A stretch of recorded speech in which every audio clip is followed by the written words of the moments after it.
thing that I've had issues with from here on out. It's just been nothing but bullshit technical difficulties. I spent a whole bunch of hours today trying to make it happen. I see the raccoon. That's fucking dope. See the Chinese turbos. Oh, it's kind of American blurry shit now. boxes. I get it. Yes. Yes. So for folks that are just tuning in, because this was kind of off schedule, for those of you guys that don't know Matt is referred to as many things, the Den Bob, Sloppy Matt, whatever you want to call him. But he essentially is responsible for 90% of this madness that you guys see today. At least I feel like on the East Coast, if not more around the country. Matt has been building LS turbo shitboxes for years and tuning them using factory computers, aftermarket computers, usually a lot of factory stuff, and just making absolutely incredible results and causing mayhem everywhere he goes. And giving it all away. And giving it all away. And that's the big one. Yeah, that's what gets everybody, because I think people don't understand. And I started to understand a little bit more, from 3-4 years ago, whenever it was, when I started watching your stuff to more on and now. Like, people are like, well, why is he the way he is? And I'm like, well, because you got to realize the guy went out, put out step-by-step fucking instructions on the internet, said, here, do this, it'll work. And then people go and ask him what step 1 is. Yeah. So, you know what I mean? Like, if you had that all day, like you did all this stuff, put it out there, made it easy for folks to figure out, and then they came back and asked you what step 1, step 2, hold my hand through the whole thing was, you'd be pretty pissed off as well. Yeah, I also, even before all of that happened, in like 13 years of internet worth of people, what's funny is, like, early on it might have been much worse, but over time people have come to expect what I do. So it's not so much of a surprise, but early on, like, I called it like automotive myth busting, where I'm like, I'm just going to do whatever people tell me not to do to see if the reason why they're saying not to do it is valid, Because people are like, you need to do rod bolts, you need to do head bolts, you need to, or studs or something. And effectively, because when the LS engine first came out, people are like, I'm going to put a blower on and make 4 PSI because 5 PSI will blow up. And obviously, at this point now, most of you realize that's dumb to say that. Because now you can take a question. Yeah, go ahead. Well, that was my question about it. Like, you talk about the LS specifically, and the myth busting. Do you think a lot of it was because of the LS platform itself, or do you think just generally in automotive, a lot of that myth and stuff you need rod bolts for this, blah blah blah blah blah, is just bullshit to begin with? I think a lot of automotive stuff is like smoke and mirrors or sales tactics, it's tough to trust the people that are selling you a product to not oversell. Or I understand some of it is like, if they're building it, just like the guest you had, and I've also done like shows with like Area 1320 and other shops. I'm like, if people come to you and they spend money and they want a result and they want it to be reliable, obviously there's going to be a price differential there. But if you're doing it yourself, there's a lot of stuff there's stuff that costs money that you need, and there's stuff that you don't need to do, and then there's stuff that you can use as a personal preference, and those are all different answers and questions. Well, and that's part of the problem too, is I think folks generally think that there is one answer to the question, Yeah, that's why I'm big on that. When people are like, I want to do whatever, and I'm like, well, what's your goals for the vehicle? And then they don't know how to answer, and I'm like, well, I can't answer you. If you don't know what you want to do with it, that's a big issue. So. Right. And then that goes back to people buying themselves into corners and just buying parts. Same thing, exactly the same thing he was talking about, where people are like, well, I just want to build it as cheap as possible. And then they're like, well, I have 40% converter slip, my car goes 11s. And you would expect it to go 9s or 10s. Where you're like, well, that's where... that's where the budget converter. That's the caveat. Yeah, that's if you had a burnout car and all you wanted to do was smoke off tires, you would be okay. But if you want to run a good number, you should drop $1,000 on a converter first, and then figure out the rest of what you want to do. Yeah, and I think that's a common misconception, because people just get get in the group where they start watching some sloppy stuff, or like they see one video and then all of a sudden they're like, oh, well, it's just this and this, but they don't realize that you yourself will come out and say like, hey, dipshits, if you want to do X, Y, and Z, like you have to spend money on a converter. Yeah, I think you're not coming around that. That might be also the surprise when people hear me say stuff like that. And then also, I'll answer frankly before I think a lot of times. Because people continue to bring me like fairly nice stuff. And if it has a misfire, I'm like, this runs like shit. Right. You know, and they're kind of like, sometimes they're like, who the fuck is this guy? You know? But I'm like, if you were my best friend and you had a Bentley and you were very proud of it and it ran like shit, I'd be like, this runs like shit. Like, right. It's just what I would say. It's just my first comment. But my brain never says, like, maybe you should think before you say. I just say it. So that's why, like, yeah, like, it's funny, like, Big Clive, he's right. Jesse's actually watching. If he's still watching, I can't see the text anymore the way it made me flip my phone. And oh, no, I can see it now if I swipe over. Yeah. Okay. Now it's showing text that's really old, it seems. But yeah, anyway, same thing, like, Jesse. I made memes about funny, stupid shit that happens on the dyno, like broken spark plugs and shit. And 8 hours later, he brought his truck, that had broken spark plugs and shit. So, like, it was like a funny thing. Like, even he had 2 friends with him that were helping out. All of them were awesome. Everybody worked hard. And even his friends were, like, showing him on his phone. They're like, dude, when your tuner says your spark plugs are still broken, like, that kind of funny stuff was happening. And I think at this point, he keeps coming back, so obviously he knows I'm not being mean for no reason and singling him out. It's just stuff that I say. I understand that because I've got a similar. It's like a personality thing. Like, you just say shit, and if people aren't ready for it, it catches them off guard. It's not ill-willed or anything, and you're not trying to hurt their feelings or to say anything. Be bullying people or shit. It's just it comes out of your mouth, and that's what it is. Yeah, and that's where, like, just my attitude where, like, even if I drop a bunch of money on something and it sucks, I'll be like, well, this I'm a fucking douchebag for this happening. Like, this is my fault. Whoops. Like, clearly, because I even joked that I spent a lot of money on my G this time as a project as a whole, and I'm like, this is why I'm having issues, because I chose to spend money, because I make fun of people who spend money and have issues. Here I am. Right, and that's the way it works. It's the curse of the turbo coming back to get you now that you're running with the blower. Yeah, and I think part of that aspect is learning how to laugh at yourself. Obviously, I understand, that situation and everything else. And what's fun about building cheap, shitty cars is if it does good, you can point your finger at everybody and go, my cheap, shitty car is better. And then if your cheap, shitty car breaks, you go, well, it's a cheap, shitty car. So it's like a win-win. It's a cop-out. It's like a participation trophy. Part of me, I guess, enjoys that. You can't lose. You put yourself in a winning situation. So either way, you know what I mean? You're good to go. But I think that's part of having fun with your car. The whole thing about having fun with your car is, that. Well, I've often heard, or at least I used to hear a lot, and I don't know if it was you that said it or whatnot, or somebody else that was talking about you, but somebody had called it the rebirth of hot rodding or modern hot rodding. The stuff that you were doing with this, and I think that's true because it really encouraged a lot of folks more so to get online and talk about the shit that they want to do than actually doing it. But for some folks, it has encouraged them to actually get up and do it. Oh yeah, I get comments all the time that are like, I would have never done this. And recently, I keep bringing up a guy in New Jersey. I'm Northeast PA, and a guy in Jersey copied my Don't BS Me build. A lot of people have in the last year. Every other car I do is that, or half of the cars I do is that. And they built that C10, the blue C10 with the white grille, and it has a 5.3, the 7875 billet from Varenne, sloppy stage 2, all simple stuff, gold box, trans controller. And they loaded my bass tune and drove the thing out, and it ran fine, and we made higher boosts. We made 555 tire on straight pump.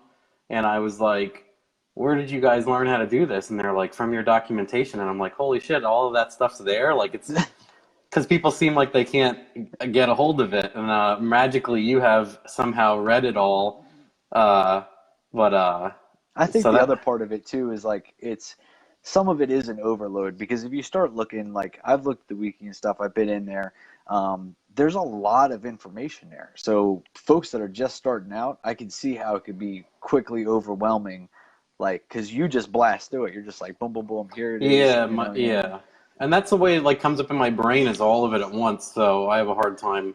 I'm not like a web designer. I can't make it attractive, and that was the easiest way for me to just dump all of my information. So, oh yeah, Steven, that's the kid that, and what's funny is like, I think it was his dad and someone else, like his uncle, and they're like, all we used to do is big block, like impossible rear gear, 4-speed Muncie, shit that doesn't run unless it's wide open stuff. And they're like, we helped him build this turbo car, and it starts, runs, drives, and it makes 555 tire, and there's like no excuses to not use it and drive it. So they were like, this is crazy. This is awesome. Thanks. that's cool to see too, because a lot of guys, you know, in the older generation and whatnot, I hang out at the track, you know, a little bit and this, that, and the other, and just they're scared of guys, it. Yeah, they're just like, they don't know what to do with it. And then when they see it, they're like, well, shit, what am I missing? This is attractive. Yeah. If all this is true, this interests me all of a sudden.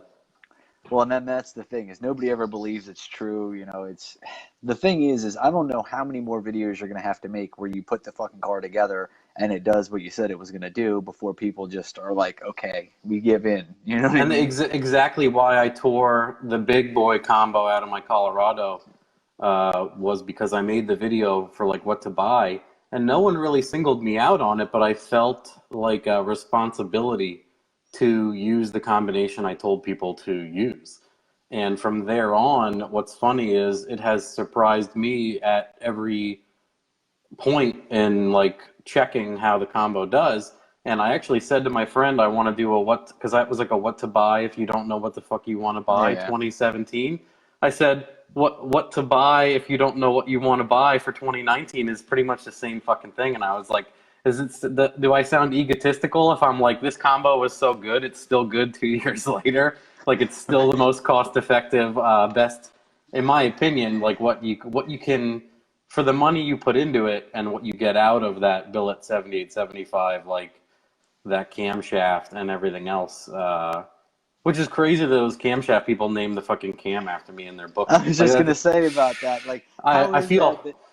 It makes me socially uncomfortable for sure. Like, I don't know how to handle situations like that. I'm like, that's cool, thank you. And I haven't even called him to like congratulate, like to like talk to him about it, or him to like, because I'm scared he'll offer me things, and I don't know how to accept that, because they already sent me like those grab bags of stuff on like a chair and stuff. Right. And he said he actually got in trouble at PRI because that was vendor only stuff, and a bunch of the people that are his vendors, like the people that resell, it's reseller only stuff. They were like, so is Matt a reseller, or why is he getting all that stuff? Because his name's on the fucking cam. That's and why. They were like, well, we thought it'd be nice to like recognize him or do something nice for him, and they were like giving him shit. And I'm like, well, yeah, I guess that's what happens. So. Well, I think it's funny because you talk about like trends and trendsetters. I go like this whole thing in business as well about people using the internet and Facebook and YouTube and stuff. But like, you've got this power where, and I don't even think it's anything that complex. You use something, you put it to the test, you say, hey, it works. I found this. It's pretty fucking cheap. And then everybody starts buying it. Yeah, then we get what's called the sloppy effect and the sloppy tax, and sometimes both on top of each other. Yeah, and that's one of the biggest things. Like, so if you don't know, I personally am I'm a VS Racing dealer, Snake Eater, all that stuff. And I had a problem with it for a while because like guys didn't understand, and I've got no problem. I was like flat out told them, like, look, on the eBay days where you get the 20% off or whatever, you know what I mean? Like, that's the time to buy it on eBay, and that's why I put it on eBay so you guys can take advantage of that, because we're not eating that discount. eBay eats that. Yeah. But then the flip side of it too is like eBay or Amazon or whatever, all these other things, they want to charge you an extra 10 to 14% depending on what it is. So you're like, well, fuck, just go to the website and get it. You know what I mean? Yeah. But it's very interesting how that can work. Now, speaking of the the snake eater injectors, Brad was supposed to be a guest, but we had technical difficulties. So, I've See if we watched can videos. re-add him then, or what? Well, what I was going to ask you, I was going to ask you about the injectors first because I actually use your videos when people ask me about injectors and like, well, what's the results on them and this, that, and the other, and I'm like, fucking Matt Happel, sloppy snake eater injectors, bam, and I send them the YouTube video. But is there any update? I think one of the last ones I watched, you said something about trying to put a bunch of miles on it. I think it was with the E85 and whatnot, and seeing what happens like after a few months. Have you heard anything about that? Oh, well, the funny thing is I've had so many sets from Brad that I've tested already that I don't have like a really good like longevity one. One of the ones I saw, it said Matt Amy joined. He's the first guy that I got the 1500s from Brad, and we put it in his Nova, and that's like the original test pilot car for the Snake Eaters. And we've posted it up, and they've been in his for months, and they have been working great. And it has a bunch of ethanol in the car all the time, and it hasn't had any problems. So that's like our long-term car, and that's on a stock computer. And then back when my car was all motor, I used Snake Eater 1000s, and those were fine also. And then I hit him up when I was going to put my blower on, and I was like, do you have the Picos, the 38 millimeter? Because the LSA blower takes the LS3 height, the really small injector. And he's like, I'm just getting those in, actually. And I'm like, well, Talk about perfect timing. I need a I was like, I'm just happen to be bolting an LSA blower on that needs that size injector if you want me to mess with those. And he's like, maybe we can do something. Yeah. So they've been in there, and they have no problems also. And one thing, over time, it would be nice to like pull them out and reflow them again. But as far as like Matt Amy's, no issues at all with his also. So that's dope. I think that's one of the things that if we did, or if you did what to buy, if you don't know what to buy, 2019 would be a stronger candidate in some change as opposed to maybe some Deca 210s or the Bosch 210s. I mean, yeah. Because the big issue is the 210s are great when before Snake Eater arrived, and I've said in many of my videos, I'm like, the mid-level. When the decap stuff came out, I'm like, 80s are almost irrelevant because decaps, even the small decaps, are about 75 pounds. And then some of those, if you get like a flex one, it'll decap to like 96 pounds. So I'm like, what's the point of buying an 80 pounder? Just go straight to the Bosch 210 as long as your operating system and your situation allows that. And then the biggest issue is everybody wants to use the P59 with flex, with the 3-bar OS, and the 210s.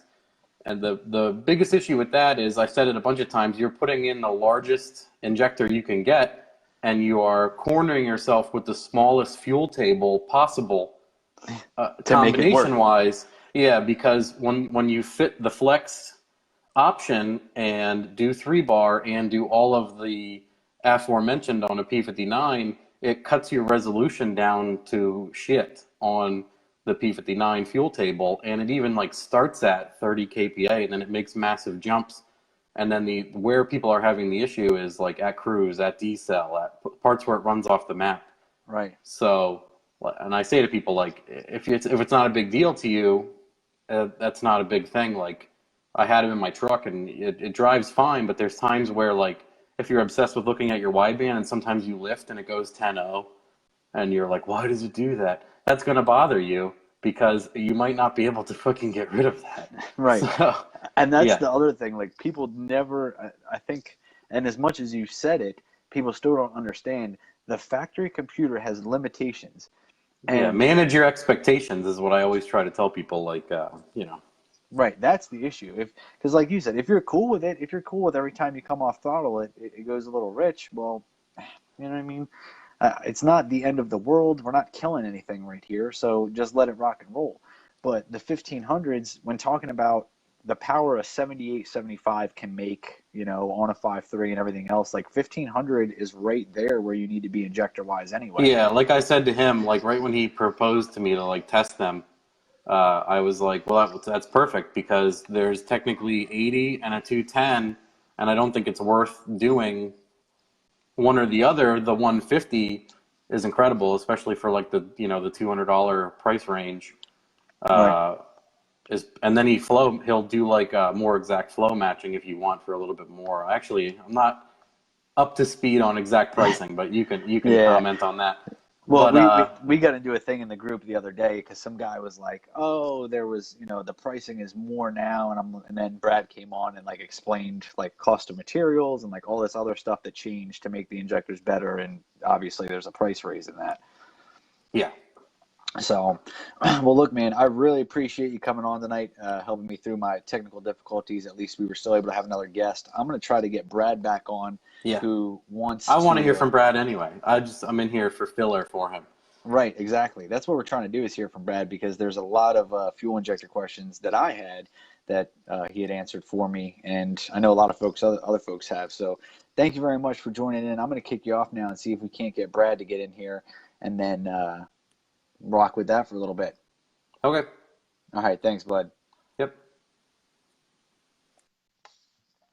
So for those of you guys that don't know, that was Matt Happel. You can't do a three-way. I see a lot of